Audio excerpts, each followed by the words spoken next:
नमस्कार दोस्तों, आज हम बात करेंगे prime minister employment generation programme के बारे में। ये एक ऐसा क्रेडिट लिंक सब्सिडी प्रोग्राम है जिसे गवर्नमेंट ऑफ इंडिया ने शुरू किया है और इसमें दो पुरानी योजनाएं प्राइम मिनिस्टर रोजगार योजना और रूरल एम्प्लॉयमेंट जनरेशन प्रोग्राम को मर्ज किया गया है। जी हाँ विकास जी, इस योजना का मुख्य उद्देश्य है हमारे देश के रूरल और अर्बन एरियाज में एम्प्लॉयमेंट अपॉर्चुनिटीज को बढ़ाना, खासकर माइक्रो एंटरप्राइजेस की स्थापना के माध्यम से। और सबसे बड़ी बात है, इसे ministry of micro small and medium enterprises द्वारा संचालित किया जाता है। बिल्कुल सही वैष्णवी, इस योजना को khadi and village industries commission लागू करता है जो कि मिनिस्ट्री ऑफ एमएसएमई के तहत आता है और इसके साथ ही स्टेट लेवल पर इसे KVIC directorate, state khadi and village industries board, district industries centre और बैंक के माध्यम से लागू किया जाता है। और इसमें सबसे खास बात यह है कि गवर्नमेंट सब्सिडी को केवाईसी द्वारा सिलेक्टेड बैंक द्वारा बेनिफिशियरी के बैंक अकाउंट में भेजा जाता है, जिससे इस योजना के तहत एम्प्लॉयमेंट के नए अवसर पैदा किए जाएं। अब जानते हैं इस योजना के मुख्य ऑब्जेक्टिव क्या है। पहला, देश के रूरल और अर्बन क्षेत्रों में सेल्फ एम्प्लॉयमेंट वेंचर शुरू करके एम्प्लॉयमेंट के अवसर पैदा करना। दूसरा, उन आर्टिस्ट और यूथ को एक मंच देना जो पहले से कहीं ना कहीं छुपे हुए हैं और उन्हें अपने ही इलाके में सेल्फ एम्प्लॉयमेंट का मौका प्रदान करना। तीसरा, ट्रेडिशनल आर्टिस्ट और अनएम्प्लॉयमेंट यूथ को निरंतर और स्थायी एम्प्लॉयमेंट देना ताकि रूरल एरिया से अर्बन एरिया की ओर माइग्रेशन को रोका जा सके। और चौथा, आर्टिस्ट की वेज अर्निंग कैपेसिटी बढ़ाना और देश में रूरल और अर्बन एम्प्लॉयमेंट के दर को बढ़ावा देना। तो दोस्तों, ये थे पीएमईजीपी के मुख्य उद्देश्य जो हमारे देश के युवाओं को आत्मनिर्भर बनाने में महत्वपूर्ण भूमिका निभा रहे हैं। अगर आप भी इस योजना के बारे में अधिक जानना चाहते हैं या लाभ उठाना चाहते हैं तो मिलते हैं अगले वीडियो में। और अगर आप इस स्कीम में लोन अप्लाई करना चाहते हैं या प्रोजेक्ट रिपोर्ट बनवाना चाहते हैं तो financesaver.com पर अप्लाई कर सकते हैं या कॉल कर सकते हैं 9863020202 पे। financesaver.com 130 बैंक्स, NBFCs और फाइनेंशियल इंस्टीट्यूशन से लोन अरेंज में मदद करवाता है। इसके अलावा आपके स्टार्टअप के लिए प्रोजेक्ट रिपोर्ट और पिच डेक की सर्विसेज भी प्रोवाइड करता है। और हाँ, अगर आपको यह जानकारी उपयोगी लगी हो तो वीडियो को लाइक शेयर करना ना भूलें, चैनल को सब्सक्राइब करें ताकि आप ऐसी ही और जानकारी से भरपूर वीडियो देख सकें। और हमें कमेंट करके बताएं कि आपको ये योजना कैसी लगी और आप इससे कैसे लाभ उठाना चाहते हैं।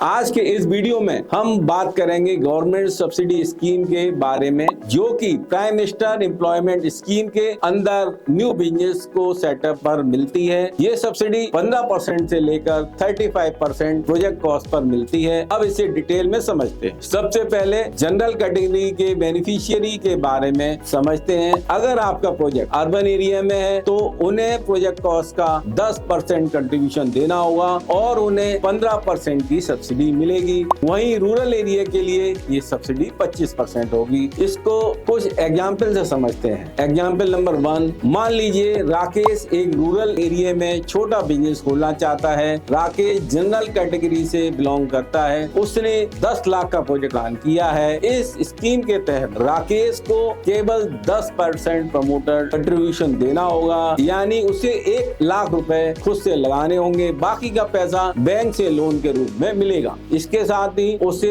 25% सब्सिडी भी मिलेगी जो 2.5 लाख होगी। वाह, राकेश जी को सिर्फ 1 लाख लगाकर 10 लाख का बिजनेस खड़ा करने का मौका मिल रहा है। सही में गजब की योजना है। अब मान लीजिए मनीष अर्बन एरिया में फैक्ट्री लगाना चाहता है। उसका प्रोजेक्ट भी 10 लाख का है। चूँकि वह शहरी क्षेत्र से है, उसे 10% प्रमोटर कंट्रीब्यूशन देना होगा, यानी 1 लाख रुपए। साथ ही शहरी क्षेत्र में सब्सिडी 15% होगी तो उसे 1.5 लाख की सब्सिडी मिलेगी। तो मनीष को 1 लाख लगाकर 10 लाख का बिजनेस खड़ा करने का मौका मिल रहा है और ऊपर से 1.5 लाख की सब्सिडी भी। अब हम बात करेंगे पीएमईजीपी के अंतर्गत आने वाले स्पेशल कैटेगरी के बेनिफिशियरी के बारे में जो नए बिजनेस शुरू करने के लिए इस योजना का लाभ उठा सकते हैं। जी हाँ विकास जी, स्पेशल कैटेगरी में कई वर्ग आते हैं जैसे SC, ST, OBC, minority women, पूर्व सैनिक, ट्रांसजेंडर, पर्सन विद डिसेबिलिटीज और यहाँ तक कि हिल और बॉर्डर एरियाज या फिर NER और ऑपरेशनल इंडस्ट्रियल डिस्ट्रिक्ट में रहने वाले लोग भी इस सूची में शामिल हैं। अब बात करते हैं इसमें मिलने वाले लाभों की। अगर बेनिफिशियरी स्पेशल कैटेगरी से आता है और नया एंटरप्राइज शुरू करना चाहते हैं तो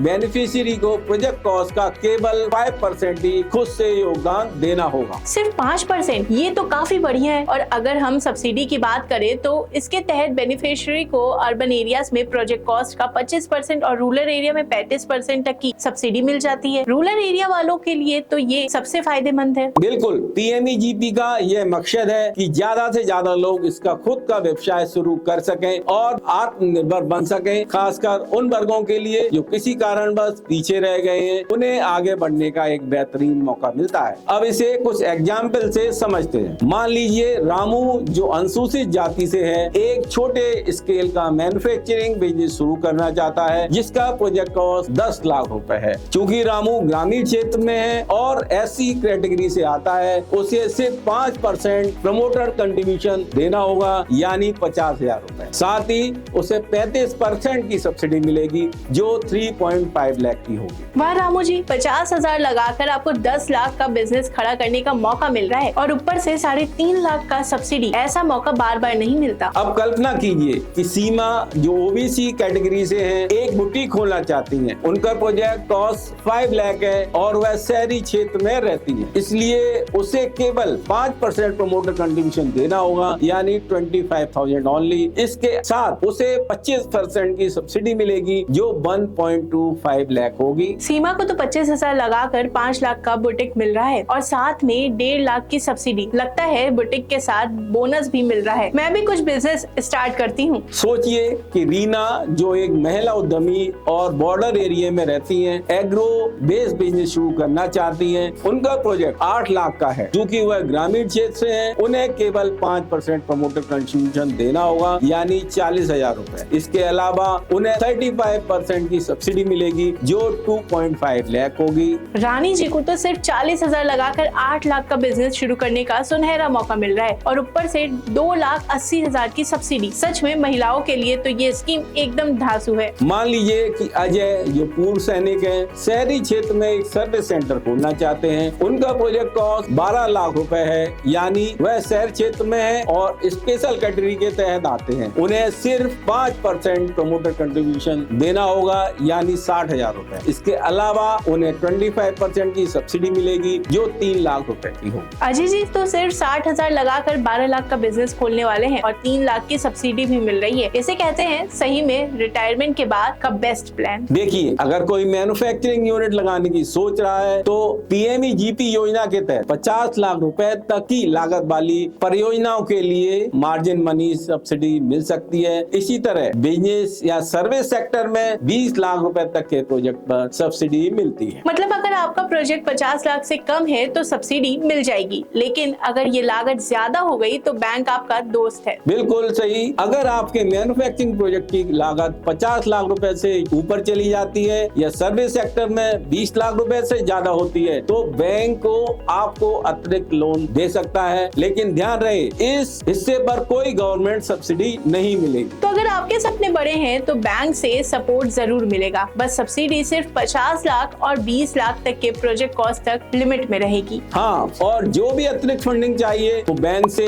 लोन लेने के रूप में मिल जाएगी। इसीलिए योजना में ज्यादा लार्ज प्रोजेक्ट के लिए भी अवसर है, बस आपको सही फाइनेंशियल प्लानिंग की जरूरत है। मान लीजिए आपका बिजनेस पहले से चल रहा है, आपने पीएमईजीपी, आरईजीपी या मुद्रा लोन से शुरुआत की थी। अब आप अपने बिजनेस को अपग्रेड करना चाहते हैं तो दूसरी बार लोन लेकर अपग्रेड संभव है। आइए इसे उदाहरण से समझते हैं। मालिनी ने पहले 50 लाख की लागत से मैन्युफैक्चरिंग यूनिट शुरू किया था और अब उसने अपनी यूनिट को अपग्रेड करने के लिए 1 करोड़ का प्रोजेक्ट प्लान किया है। इस स्थिति में मालिनी को 10% खुद से योगदान देना होगा, यानी 10 लाख रुपए। शेष राशि बैंक से लोन के रूप में मिलेगी। उसे इस अपग्रेडेशन पर 15% की सब्सिडी मिलेगी जो कि 15 लाख होगी, क्योंकि वह जनरल कैटेगरी की बेनिफिशियरी में है। अगर वह नॉर्थ ईस्ट रीजन या हिल स्टेट से होती तो ये सब्सिडी 25 लाख रुपए की। तो मालिनी को 10 लाख लगाने हैं और ऊपर से 15 लाख की सब्सिडी भी मिल जाएगी। मतलब प्रोजेक्ट की कुल लागत का अच्छा खासा हिस्सा सरकार देख रही है। अभी मालिनी का प्रोजेक्ट 1 करोड़ रुपए का है जो अधिकतम परमिटेड लिमिट है, लेकिन अगर उसका प्रोजेक्ट 1 करोड़ से अधिक होता तो एडिशनल अमाउंट के लिए बैंक से लोन मिलेगा, पर उस हिस्से पर कोई सरकारी सब्सिडी नहीं दी जाएगी। समझ में आ गया, 1 करोड़ तक का सरकार की मदद और उसके ऊपर की लागत पर बैंक का सहारा। शानदार योजना है। अब मान लीजिए मोहन नॉर्थ ईस्टर्न रीजन से है और उसने पहले 20 लाख की लागत से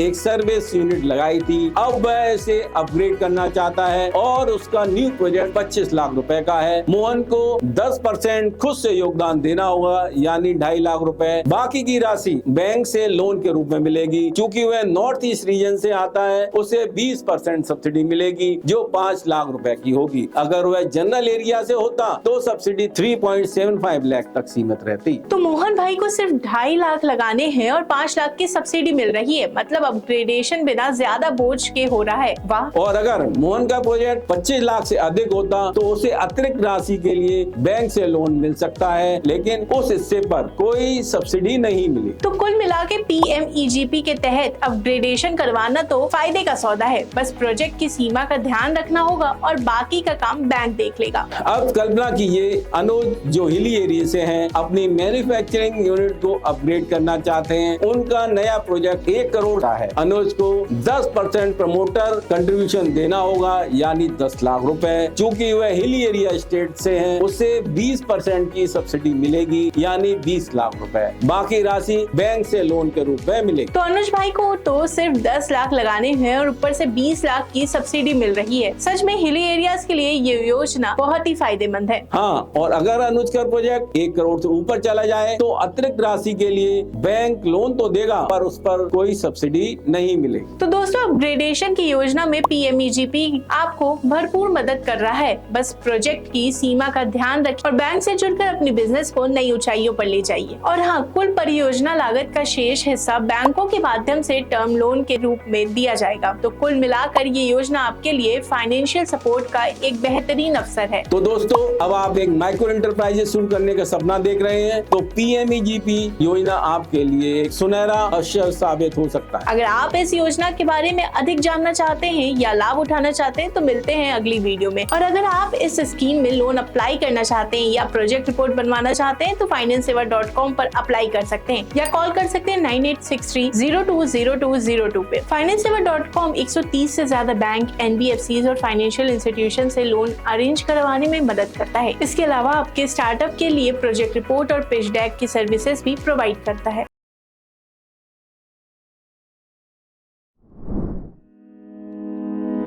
आज के वीडियो में हम बात करेंगे कि कौन कौन लोग PMEGP योजना के अंतर्गत सहायता प्राप्त कर सकते हैं। अगर आप एक नया प्रोजेक्ट शुरू करने की सोच रहे हैं तो पहले आपको ये जानना जरूरी है कि इस योजना के लिए आप एलिजिबल हैं या नहीं। बिल्कुल विकास जी, आइए सबसे पहले देखते हैं कि इस योजना के अंतर्गत कौन लोग एलिजिबल हैं। सबसे पहले तो इस योजना के तहत सब्सिडी प्राप्त करने के लिए व्यक्ति की उम्र कम से कम 18 साल की होनी चाहिए। और हाँ, PMEGP योजना के तहत प्रोजेक्ट को स्टैब्लिश करने के लिए किसी भी तरह की इनकम सीलिंग नहीं रखी गई है, यानी आप किसी भी इनकम ग्रुप से हो, आप इस स्कीम का फायदा उठा सकते हैं। अगर आप मैन्युफैक्चरिंग सेक्टर में 10 लाख से ऊपर की परियोजना या बिजनेस सर्विस सेक्टर में 5 लाख के ऊपर की परियोजना शुरू कर रहे हैं तो आपके पास कम से कम 8वीं क्लास पास होनी चाहिए। ध्यान रखने वाली बात यह है कि इस योजना के तहत केवल नए प्रोजेक्ट को ही मंजूरी दी जाती है, यानी अगर आपका प्रोजेक्ट पहले से चालू है या किसी और योजना के तहत सहायता प्राप्त कर चुके हैं तो आप इसके लिए एलिजिबल नहीं है। इसके अलावा सेल्फ हेल्प ग्रुप्स भी इस योजना का लाभ उठा सकते हैं, बशर्ते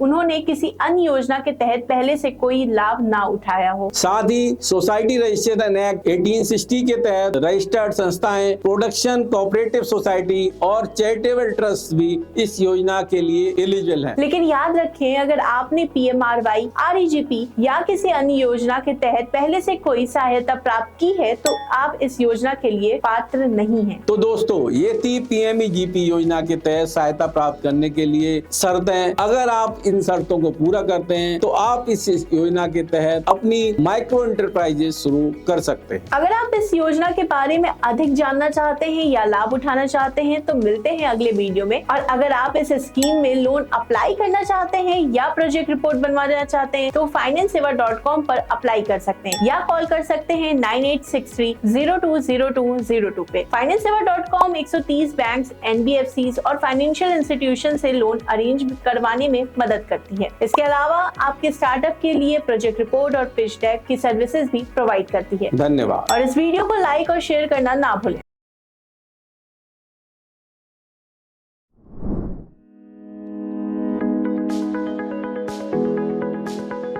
दोस्तों, prime minister employment generation scheme के एपिसोड नंबर में हमने समझा कि prime minister employment generation scheme क्या होती है और इसका क्या ऑब्जेक्टिव है। इस स्कीम के एपिसोड नंबर 2 में हमने समझा नया व्यापार स्टार्ट करने पर क्या सब्सिडी मिलती है। एपिसोड नंबर 3 में हमने समझा कि कौन कौन लोग इस स्कीम में एलिजिबल हैं। दोस्तों, आज के वीडियो में हम समझेंगे कि पीएमईजीपी योजना के तहत जनरल कंडीशंस के अलावा कुछ महत्वपूर्ण शर्तें भी हैं जिन्हें जानना आपके लिए बहुत जरूरी है। अब हम पीएमईजीपी की नई यूनिट्स के लिए कुछ और विशेष शर्तों को समझते हैं, जैसे कि अगर आपके प्रोजेक्ट में कैपिटल एक्सपेंडिचर नहीं है तो आपको इस योजना के तहत फाइनेंसिंग नहीं मिलेगी, यानी जमीन की लागत को प्रोजेक्ट के लागत में शामिल नहीं किया जा सकता। लेकिन यदि आप कोई तैयार सेट या लीज पर वर्कशॉप ले रहे हैं तो उसकी लागत शामिल की जा सकती है, लेकिन सिर्फ 3 साल तक की अवधि के लिए। तो अगर आपके प्रोजेक्ट में सिर्फ जमीन खरीदनी है तो पीएमईजीपी से मदद की उम्मीद मत कीजिए, लेकिन हाँ, वर्कशेड या वर्कशॉप किराए पर लेने की लागत जोड़ी जा सकती है। इसके अलावा यह योजना नई माइक्रो इंटरप्राइजेज के लिए है और इसमें सभी संभावित प्रोजेक्ट्स को शामिल किया जा सकता है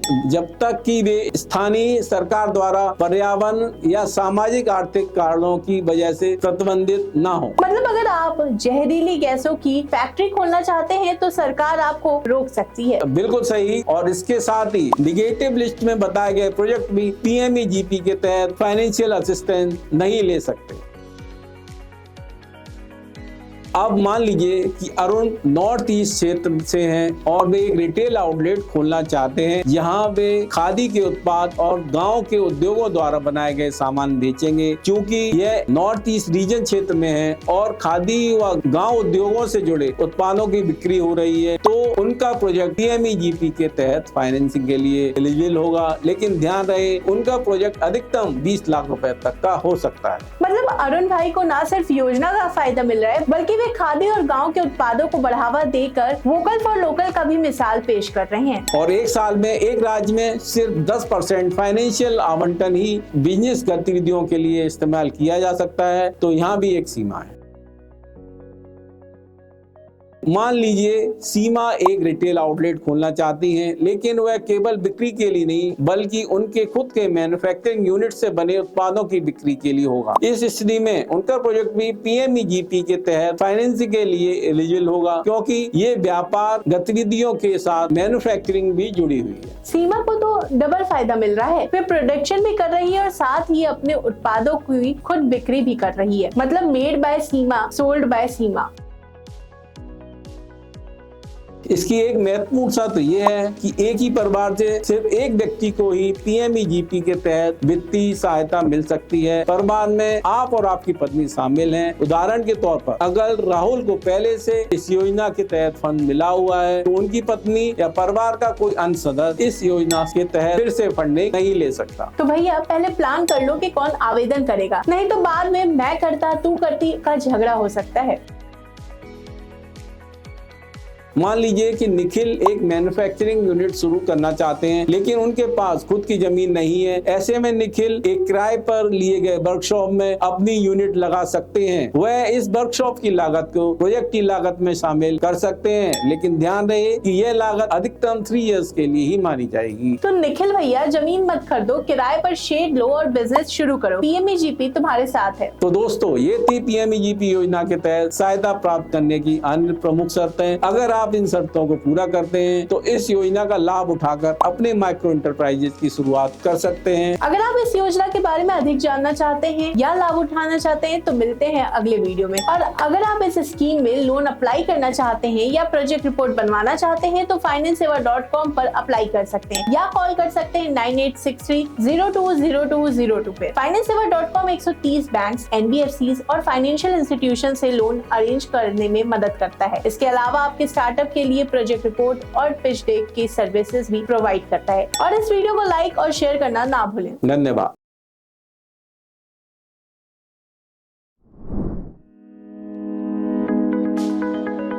दोस्तों, prime minister employment generation scheme के एपिसोड नंबर 1 में हमने समझा था कि prime minister employment generation scheme क्या होती है और इसका क्या ऑब्जेक्टिव होता है। इस स्कीम के एपिसोड नंबर 2 में हमने समझा था कि नया व्यापार स्टार्ट करने पर क्या सब्सिडी मिलती है। वहीं एपिसोड नंबर 3 में हमने समझा था कि कौन लोग इसके लिए एलिजिबल हैं। वहीं एपिसोड नंबर 4 में हमने कुछ एडिशनल कंडीशन के बारे में समझा था। अब बात करते हैं बैंकिंग फाइनेंस के बारे में, जो कि पीएमईजीपी का एक महत्वपूर्ण हिस्सा है। इस योजना के तहत बैंक जनरल कैटेगरी के बेनिफिशियरी के लिए प्रोजेक्ट की कुल लागत का 90% और स्पेशल कैटेगरी के बेनिफिशियरी के लिए 95% तक फाइनेंस करेगा। यानी अगर आप जनरल कैटेगरी से हैं और आपका प्रोजेक्ट 50 लाख का है तो बैंक आपको 45 लाख रुपए का लोन देगा। वहीं स्पेशल कैटेगरी के लिए बैंक आपको 47.50 लाख का लोन देगा। अरे वाह, तो बैंक भी यहाँ अच्छे से सपोर्ट कर रहा है। मतलब आपको केवल 5 से 10% का खुद का योगदान देना होगा। मान लीजिए कि विकास एक जनरल कैटेगरी के बेनिफिशियरी हैं और वे 50 लाख की लागत से एक मैन्युफैक्चरिंग यूनिट शुरू करना चाहते हैं। अब बैंक उनके प्रोजेक्ट का 90% 45 लाख रुपए का लोन देगा, 60% तक कैपिटल एक्सपेंडिचर के लिए और 40% तक वर्किंग कैपिटल के रूप में दिया जाएगा। इस तरह विकास को केवल 5 लाख रुपए का योगदान खुद से देना होगा। तो विकास को तो बस 5 लाख का इंतजाम करना है, बाकी सारा बैंक कर देगा। कितना आसान हो गया है बिजनेस शुरू करना।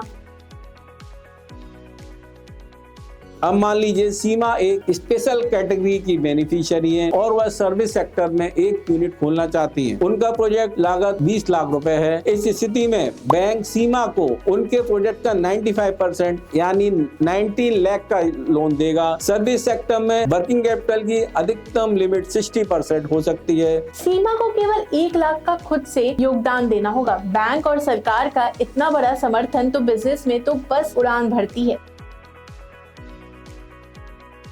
अब मान लीजिए कि एक मैन्युफैक्चरिंग यूनिट में कैपिटल एक्सपेंडिचर और वर्किंग कैपिटल दोनों ही 50 लाख रुपए तक पहुंच जाते हैं। बैंक इस पूरे प्रोजेक्ट को फाइनेंस कर सकता है, लेकिन अगर इस सीमा से ज्यादा लागत हो जाती है तो अतिरिक्त फंड के लिए कोई सब्सिडी नहीं मिलेगी। यानी मान लीजिए कि प्रोजेक्ट की लागत 60 लाख हो जाती है तो 50 लाख तक ही सब्सिडी मिलेगी, बाकी 10 लाख का लोन बिना सब्सिडी के होगा। मतलब अगर आप अपना प्रोजेक्ट लिमिट से बड़ा कर रहे हैं तो सोच समझ कर करें, क्योंकि उस पर सब्सिडी का फायदा नहीं मिलेगा।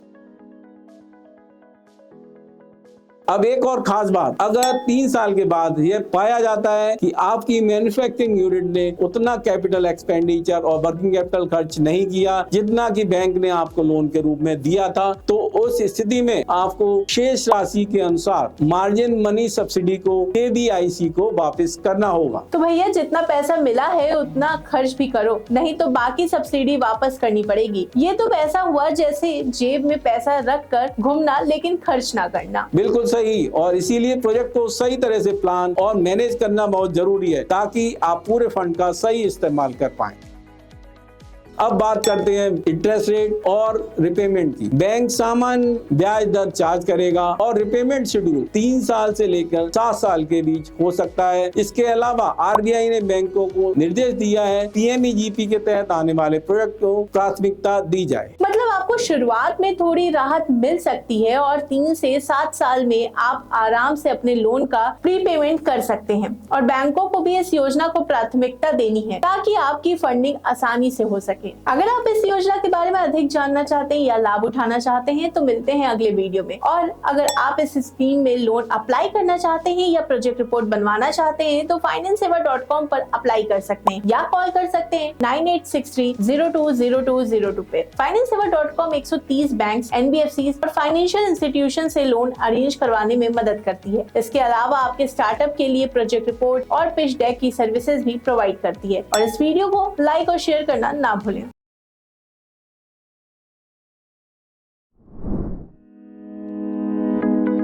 दोस्तों, prime minister employment generation scheme के एपिसोड नंबर 1 में हमने समझा था कि prime minister employment generation scheme क्या होती है और इसके क्या ऑब्जेक्टिव होते हैं। इस स्कीम के एपिसोड 2 में हमने समझा था कि नया व्यापार स्टार्ट करने पर आपको क्या क्या सब्सिडी मिलती है। वहीं एपिसोड नंबर 3 में हमने समझा था कि कौन कौन लोग इस स्कीम के लिए एलिजिबल हैं। वहीं एपिसोड नंबर 4 में हमने कुछ एडिशनल कंडीशन के बारे में बात किया था। वहीं एपिसोड नंबर 5 में हमने बैंक फाइनेंस के बारे में समझा था। अब बात करते हैं PMEGP के योजना के तहत ऑनलाइन आवेदन प्रक्रिया और फंड फ्लो की। जैसा कि बताया गया है, अगर अब केवल ऑनलाइन आवेदन ही मान्य होंगे और मैनुअल आवेदन को अनुमति नहीं दी जाएगी। इसके लिए KVIC द्वारा PMEGP पोर्टल तैयार किया गया है, जहां आप नए प्रोजेक्ट या मौजूद यूनिट्स के अपग्रेडेशन के लिए आवेदन कर सकते हैं। मतलब अब सब कुछ डिजिटल हो गया है, आपको बस ऑनलाइन जाकर आवेदन भरना है और कोई मैनुअल प्रक्रिया नहीं करनी है।